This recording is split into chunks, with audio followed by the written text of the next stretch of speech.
Good morning, good afternoon, everybody, and welcome to another episode of the Jason's Take On podcast series. It's myself, Jason Noble, based here in sunny, not so sunny today, London, and my partner, Jason Whitehead, over in the US. Thank you, everyone, for joining us this morning for another episode in our customer success focused podcast series. Today, we're really excited to be talking about a topic that I think some people are starting to look at and engage better with, but there's not a lot out there on it right now. And that's the psychology of customer success and even of customers. So when you look at individuals, they're part of organizations, they're actually human beings. How do we know what makes them tick, what their motivations are? So we're going to be diving into that, asking each other a few questions on that. As usual, please do follow the Jason's Take On page on LinkedIn. See a couple of updates from us there on LinkedIn, also on Twitter. And we'd love you also to join the LinkedIn group, and you can subscribe to our regular weekly newsletter now that we're happy to say we've started doing for the website, thejasonstakeon.com. As I said, I'm Jason Noble, based over here in London. Been around in the world of customer success for a good while right now, probably in the world of technology for upwards of 25 years, which is quite scary. But most recently, I'm the VP of Global Customer Success for Vinly. Vinly is a startup organization based in Dallas in the US in the world of connected cars. So we deal with large enterprise automotive and mobility companies and customers, providing technology solutions for them. And I'm there to help build out the business's customer success function, but also build up our operations here in Europe. So really exciting time to join the business. But also a really great time for the whole industry around customer success to be talking on this. Jason, do you want to give a little intro to yourself before we kick off? Absolutely. Thanks, Jason. Hi, everyone. Jason Whitehead here, based in the Washington, D.C. area. I've been working in customer success with a heavy focus on user adoption and helping organizations really embrace technology, change the way they work, and get a better value because of it as a result of using the tools that great software companies provide. I've done a variety of consulting and training and other things, and have a lot of exciting things coming up that we'll be announcing soon. So really love getting these conversations with you, Jason. I think something that you said there, the whole piece about change management comes into this, and we've spoken about it before, Jace, but it's change, and people don't like change, individuals don't like change, and the psychology plays into that, and there's some questions that we'll ask on this. Yeah. One of the key things that we like doing as part of our podcast is a bold challenge question. So asking what you guys can do as listeners, as customer success leaders and professionals.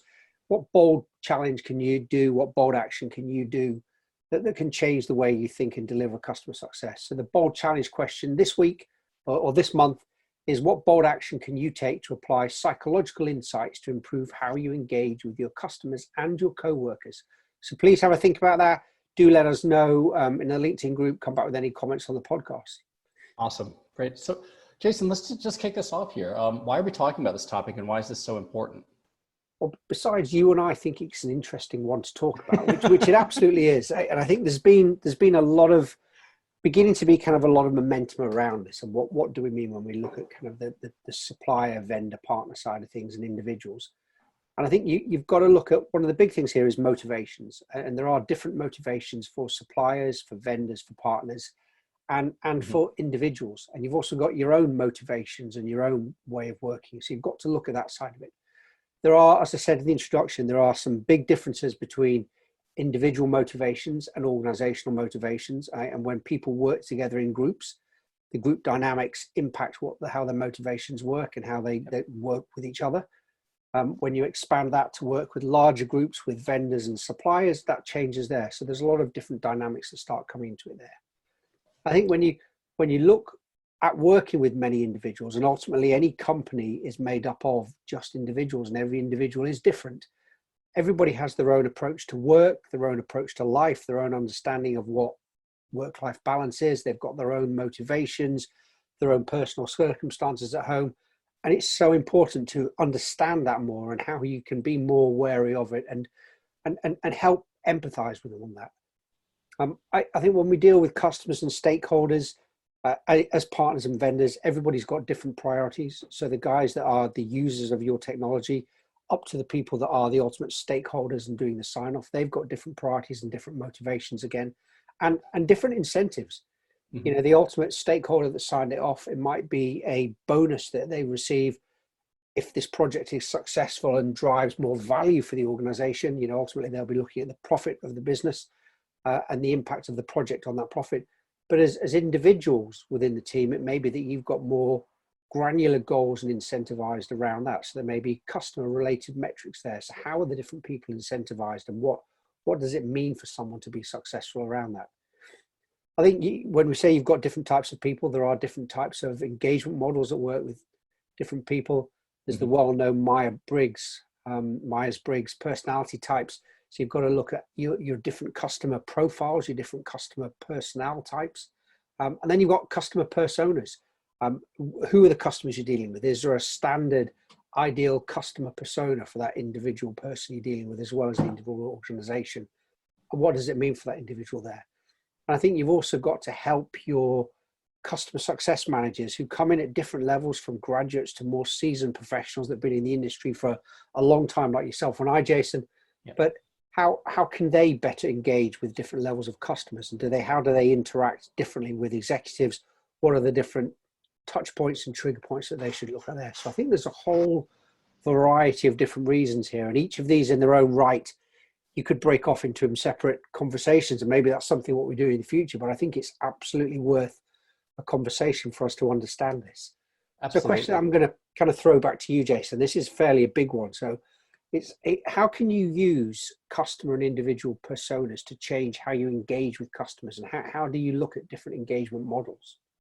Yeah, I think there's a lot of things around this. And, Jason, we've talked about having worked in the IT industry for a while. And one of the challenges I was given by my boss was go ahead and prove that you can get people to use the system and get value from it. And I realized I wasn't prepared for that, and that I need to learn new skills and how to do that. And I ended up going back and getting another degree in organization development, human resources, which really addressed all these issues. And there were tons of classes on personas and how to engage with people differently once you understood that, how to deal with conflict.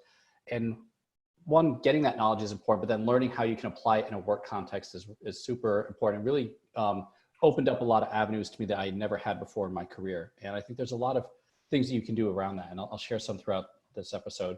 But I think even one of the first ones I like to think about is when I think about individual personas and change, and we talk about this, is how do you use an understanding of individuals and change and personality types to adjust how you interact with your coworkers, with your customers, so that you reach them where they are and that you can really influence their decision, influence their behaviors. And one of the easiest ways to do that is through asking questions and actually listening.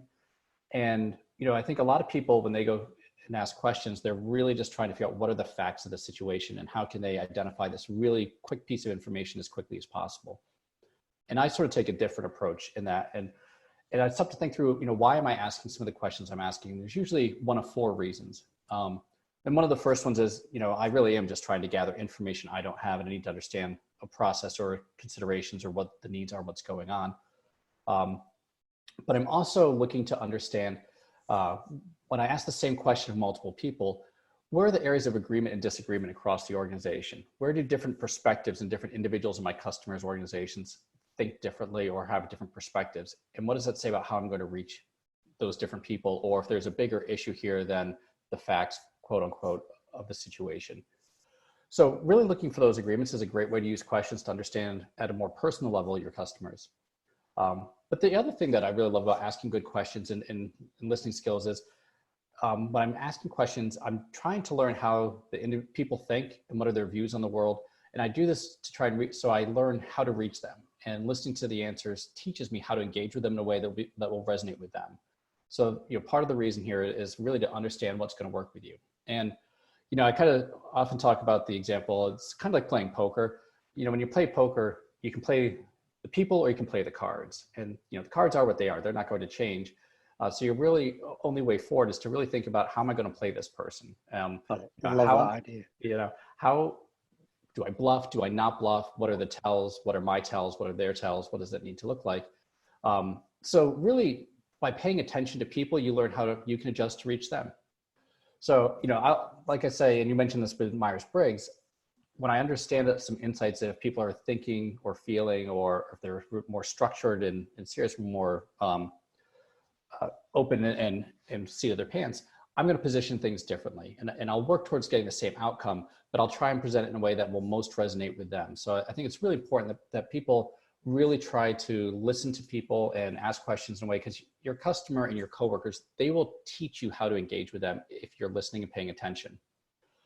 And then, the final reason for using different questions, I think, is also using the questions to try and get people to think differently, to start that change process.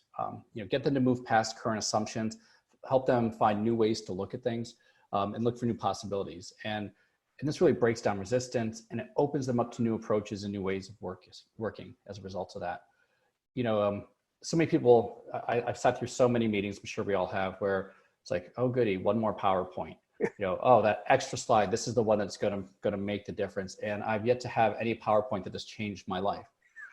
But I can recall to this day, like, specific conversations when someone asked me such an insightful question that it really changed my thinking where you need to go. So I would encourage a lot of people to learn how to listen, and then learn how to ask questions that will change people's perception and get them thinking.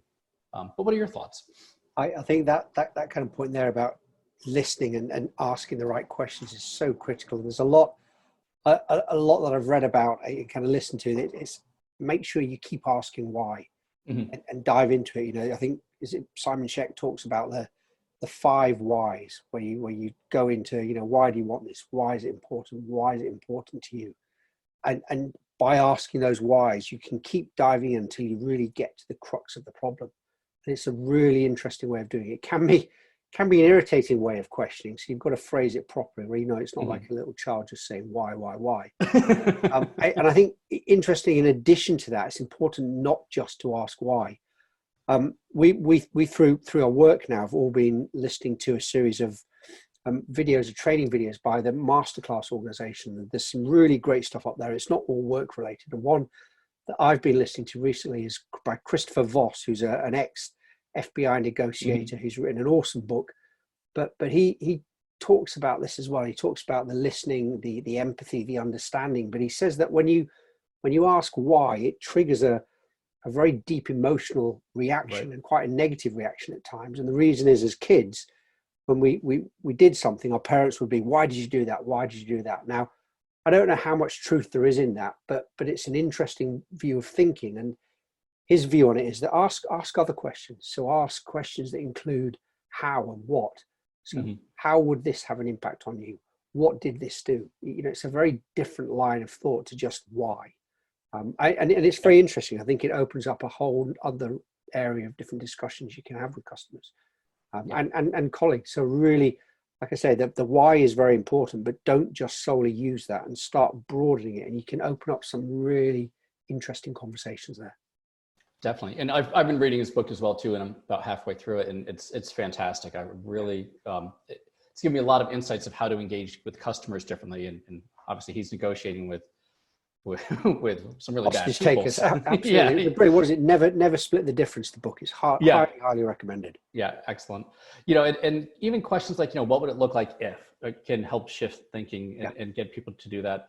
And one of the I worked with an executive coach for several years, and one of the things he used to say is, when you find yourself doing something that you're like, what just happened with there? Or when you find customers doing things, you can even just go, how fascinating or interesting, how did you get there? But anyway, sort of to that end too, how does motivation fit into all this? How are customers motivated? How are suppliers motivated? What have you seen there? I think it's really interesting. You've also got on top of that, how are your customers motivated? And I said earlier on, if you look at you've got your different stakeholders, they are going to be motivated differently. And some will be motivated by financial reward if they succeed, but there's also other rewards. There may be promotions, knowledge expansions, there may be, bonuses and pay rises, but it isn't just the financial side of it. And I think really there are 2 elements. There's kind of the carrot motivation, you're rewarded with something good for doing something. But there's also the kind of flip side of that. So the stick approach, where if something bad happens, what's the demotivator around something bad happening? So you've got to look at the 2 of those very carefully. And I think people don't work against their self-interest for very long. And you've got to be very, very, very wary of that. And it's very easy not to take that into consideration. I think you've got to be really aligned with what your customers incentives and rewards are. So get a good understanding of those. Ask the questions to understand it. You know, if this goes successful, or if this is successful and delivers these outcomes, what's the impact for you? And it can really open up some very personal insights into what it means for individuals. And you find that they are different from individual to individual and potentially different to what the organization goals are. I think you've also got to be really thoughtful about how you introduce any changes that you're doing around this. So if this is going to introduce an incentive and a financial incentive, good or bad for somebody, make sure you know why you're doing it and what you're doing it. I think it's important to remember that from a psychological perspective, you're always going to get the behavior that you're rewarding. That's likely what's going to happen. And if people aren't behaving the way that you want them to, have a look into it at a more deep level psychologically. You know, how are they being rewarded?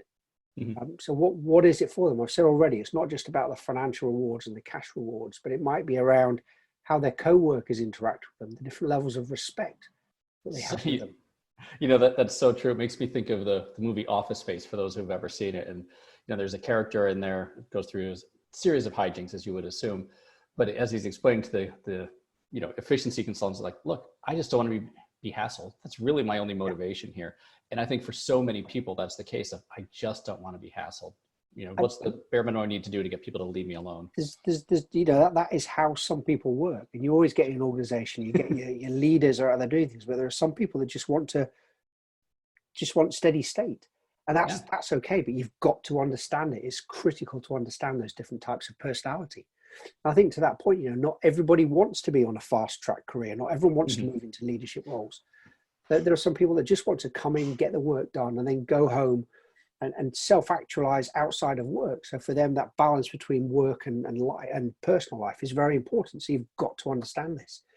And I think it's really important. The other thing is to look how people's motivations and priorities shift over time. They do for everybody as you grow up, just in age in terms of life experience, but work experience, they shift completely. I look at myself going from a fresh graduate out of university, then to getting married, then to having kids, and even now into this world of lockdown. Your kind of motivations and priorities are very, very different, and you've got to make sure you adjust for those in all of the situation. You know, what motivates me today in my career is very different to what motivated me in the beginning of my life. And as I said, if you've got family responsibilities, it's very, very different. And ultimately, when you're close to retirement, you know, think about that as well. Oh, definitely. You know, I had a couple of examples around this too that I wanted to share that I think are kind of relevant. So I remember working with one group, and we were training up a new internal user adoption team, but they're basically acting like an internal customer success team within their organization. Multi-year project, you know, major CRM. And we went through, and as one of the exercises to create some ahas for them about how to collaborate better with the other teams, we put on a flip chart, what is success for the organization? What is success for this department, and what are you rewarded on? What is success for you as an individual? Because there were a lot of people early in their career, or this was a big career switch, and they could sort of see how there were different alignments and different issues and different priorities there. And since this was the user adoption team, we then put up a question that said on a flip chart, what is success for the IT department? And that's when they had huge ahas of, they're working towards on time and on budget delivery. They're working towards data. They're working towards getting this out the door as fast as they can and having it work right, because that is their mission. That's what they've been incentivized for and rewarded for. And there were huge ahas that there's conflict between the role and the alignment of goals for these organizations. And that since they had to work so closely with the IT team, they needed to figure out different ways to identify where is it that the behaviors and the conflict they were experiencing was because of competing incentives and competing rewards, and then how do they escalate that up to a way to get those resolved. And it was really fascinating to just see the ahas that came through when they're like, oh, we have different motivations here. We're working towards different things. We're measured on different things. You know, and I think that's just something that's really huge that more organizations need to really think through. Like, what is the incentive for the people that I'm struggling with? Yep. I think it is so important. It's not just for us as partners, vendors, suppliers. You've also got to look within organizations and then what are they doing around these motivation incentives. And a lot of organizations spend a lot of time on this, and it's so important to do it. I think kind of a question I'd ask back to you, Jason. How do we go about using these kind of psychological principles at a business level, and how does this apply then to organizations rather than just individuals? Yeah, I think there's a lot of things to look at in that perspective. And one of the things that we talked about the other day was even as simple as how do you apply like Maslow's hierarchy of needs for B2B enterprises? And what are some great insights? And you mentioned an article from Bain Capital that you can share a little bit more about in a second. But what I even say, how has this COVID-19 crisis made things change so quickly? And suddenly we've gone from how do we shift from making the most profit and having a great employee experience in the world is wonderful to it's all about safety, my health, my family, and on a massive scale. It's not just one or two people that are struggling with a crisis, but everyone is. And there's this new willingness, I think, on the part of leadership to give people a break and to be understanding since they're all going through the same thing too. And I think that's kind of interesting. Like, everyone at all levels of the organization are dealing with disruption or dealing with a crisis or dealing with health and safety issues, the very basic needs. And you see how that plays out now in terms of how they're running their organizations and the expectations they have for staff performance, productivity, collaboration. I think it's pretty interesting around that. A couple other things too. I recently spoken to the CEO and there are organizations all working virtual. The office is locked down, and as the phase one reopening is starting, he challenged his entire staff to really say, are there or what are the business benefits if we're to reopen the office before the end of this year? Is there any justification for it? And no one could come up with any real compelling reason to do it right away. And he said, we're going to have a slight productivity dip because of the remote work. And that's just something that we're dealing with and we're trying to manage through and come up with new ways of collaborating. He's like, but if we started to force people to come into the office too soon, any productivity gains that might normally occur from reopening the office would really be eliminated due to fear and anxiety of the staff and all of the other issues that would come out of performance issues and staff issues and things like that. It's like there's no reason to put people through that as well because there's no business value for that and there's no justification for it. And I thought that was really interesting. I think that's such an important point. It is because you are, we've said before, we've seen it, that we're all, the majority of us, particularly in technology, are working from home now. And a lot of businesses are beginning to question the need to go back into the office. Now, there will be some businesses do it, and other businesses will decide that actually we can be as productive. But you've got to consider that fear factor and anxiety is critical. And how you imagine if you've got staff of hundreds, if not thousands of people, how do you measure that across the whole organization becomes really, really challenging. You mentioned earlier, Jess, about this kind of value pyramid that Bain Capital have done. It was a really interesting document that I read and I shared with quite a few of my colleagues and friends. But we're all familiar with the Maslow hierarchy of needs. But what Bain have done is look at what they've called the B2B elements of the value pyramid.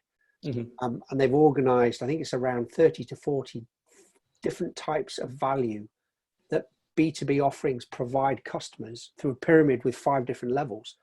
And you start with the most objective ones at the base of this pyramid. So there's a lot of them up to the kind of more subjective and personal ones right at the top. And they cover things like what they call table stakes. So price, compliance, ethical standards. Then you've got functional value around economics and the performance.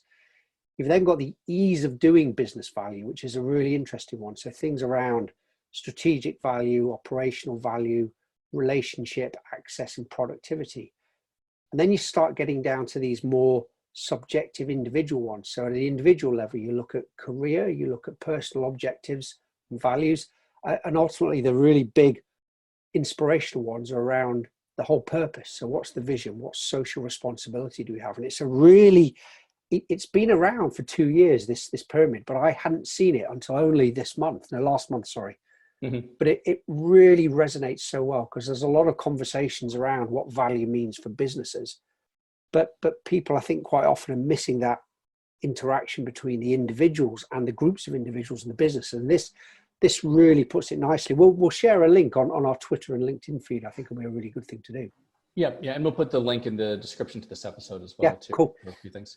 Well, I think you also brought up when we were talking the other day, some of the shifting values and shifting priorities of Zillennials and the new generations coming up. And I think that's really important that as organizations reflect, you need to values drive behavior and in so many ways, and you need to understand that. So, I believe when we were talking with Chris and Daniel the other day about the business catalyst, only when employees are engaged and happy will the customer experience be positive. And if your employee experience isn't right, you'll never deliver the customer experience you want. In Chris and Daniel's book, The Customer Catalyst, Not the Business Catalyst, they really talk about that. And I think that's so important that as you need to understand the values and priorities of your staff and of your customers to really be able to work with that. And one of the other things I find interesting too, and when we talk about how does this play out at a business level, not many people are that familiar with it, but here in the US, there's also the rise of what's called a B corporation or a benefits corporation. And we've got a link to Wikipedia about that, where basically people have in their corporate charter and legally protected for the company to help contribute to society. And it's not 100% profit motive, which I think is a big change. And I'll just read something from the Wikipedia where it says, in the United States, a benefit corporation is a type of for-profit corporate entity, and it's authorized by 35 US states in the District of Columbia. That includes a positive impact on society, workers, the community, and the environment, in addition to profit as a legally defined goals of the organization. And in that, the definition of best interest of the corporation is specified to include those impacts. And they make the distinction here and say it's different from a traditional C corporation law. Does not specify the definition of best interest of the corporation, which has really led to the profit motive being used as the main driver for business interests. And I think the rise of this as a legal entity and trying to work through legal protections around that really does show that people are incorporating values into the business world, incorporating a lot of the motivations into their legally protected status and really where they're focusing their organization. And I think that signifies a huge shift. And I think it's going to continue to pick up momentum both in the US and eventually abroad as well. It's a massive shift, that, and I think it is. It goes down to kind of what do you know about your company values and your company mission? Mm-hmm. Do you as employees buy into that? But then also, what about your customers' values and mission? And, right. And do their different stakeholders buy into them? Do you understand what they are? And I think what you're beginning to see is this real shift in value statements and mission statements, and whatever you think about those two kind of entities. But they're beginning to talk more about our customers and the customer's success. It's a really positive change. So I think you are beginning to see big shifts like that organizational one you've talked about. Yeah. And I think if they're inspired enough to create and work for a B corporation, chances are that B corporation is going to reflect in their purchasing activities and who their vendors are, looking at what are the values of this vendor. Yep. Do they align with what we want to do? So it's a big thing. Yep.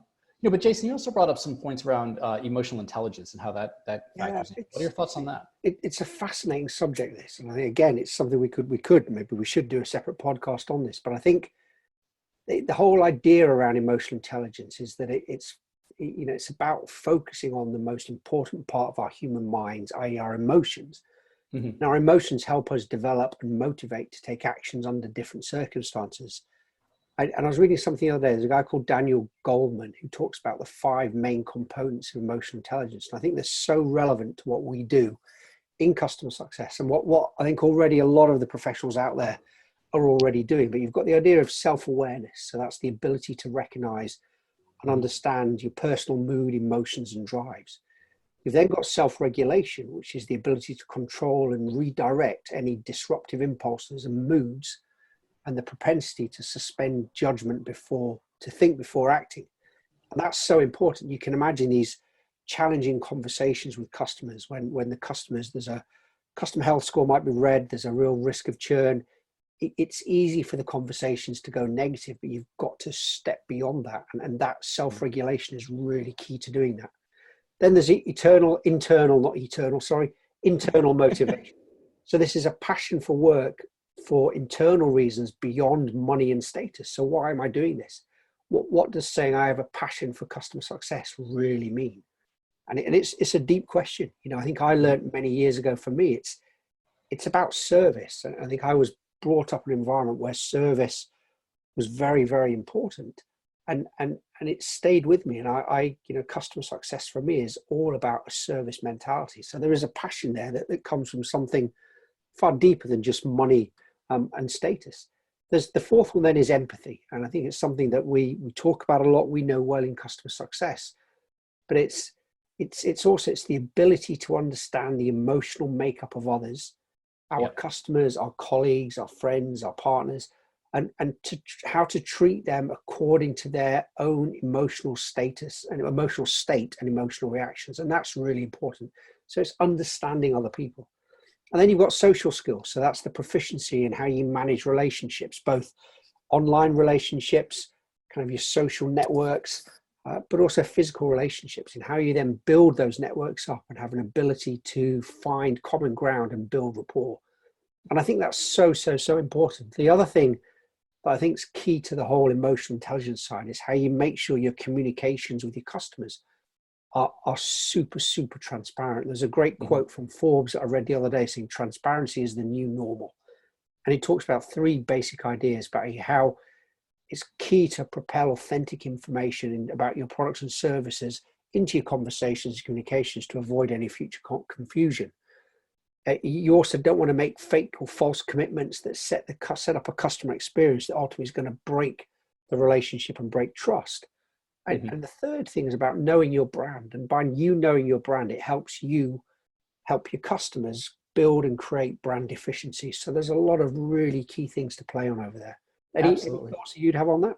Yeah, a couple. I love that, when people talk about CX as the customer experience, and which is the common term, but I think it also relates to customer expectations. Yes. And, and the expectations determine the experience. And when it comes to that transparency of building trust, and you're setting expectations, which the experience should better follow through and deliver. And the act of setting those expectations is part of the experience. So I think people really need to think about that a lot. But I loved what you said about the emotional intelligence piece. And when I was studying organization development, so much of the program was about teaching you to, and the line is always use of self, and you are the change agent. What does that need to look like? And there's a lot of practical exercises and examples around how do you design an intervention in an organization where you're coming in and doing an activity, doing something else that's going to change perceptions, where you understand what's in the room, and the personalities and the motivations and all the EQ information, and apply that in a way where you are helping to shift the organization through, an intervention, a series of interventions, not necessarily deploying a tool. And it's fascinating to actually see how very skilled organizational development professionals can apply those concepts, change how they reflect in the room, and be aware of, to your point in the first step, of their own self issues and awareness, and what's their story and their baggage versus how do they get in the story of everyone else, and the impact that can have on performance. And I think this is so directly relevant to customer success, where essentially customer success professionals are trying to get their customers to take actions they wouldn't take on their own or wouldn't know to take on their own, and help drive change and adoption and success within your customer's organization. As a CS professional, you're trying to be that catalyst for change, in your customer's organization. You need to know how to do this, and you need to know how to get your customers to trust you, like you, react well to what you're doing. And sometimes you're going to have to challenge them on some hard stuff. Yep. There's a lot of hard challenges, and it takes a lot of courage and self-control to do that. So I think those are all such important things. And on that last point, you've got to be willing to have those conversations, don't you? And it's understanding how you can do it, the emotional impact a negative conversation might have on your customers, on your partners, your colleagues. So it's being aware of it. I think there is that self-awareness is so important. Yeah. Well, like you say about being a service to others, I often think in some ways of, as a customer success professional, it's almost like if you had someone who was addicted to drinking, drugs, whatever it may be, and it's your job to get them over this addiction. And in many ways, that's what you're doing. You're getting people over the addiction of their current ways of working. Yep. You can get that fancy PowerPoint and just say no commercial and a bumper sticker, like say no to drugs and all the other great stuff. But if someone's already addicted, that's probably not going to have the impact you want. You need to think through how you can use yourself and your understanding of their position to meet them where they are and help move them through whatever they need to do. And sometimes it means you have to have some hard, direct conversations. And sometimes it means you get to do a lot of fun things too. But I think that's such a good piece of, this is why you need to understand this from a psychological standpoint of how do you reach people and move them to a new aha and a new behavior and a new acceptance of what's changing. I think that on a kind of a finished note, Jason, I think is a really great way to end this. So guys, massive thank you for listening. Really enjoyed the conversation. I think there's so much more that we can break into. We'll post a couple of these links and things on our LinkedIn group. But big thank you to everyone for listening. Don't forget the kind of bold question that we've gone to you guys with.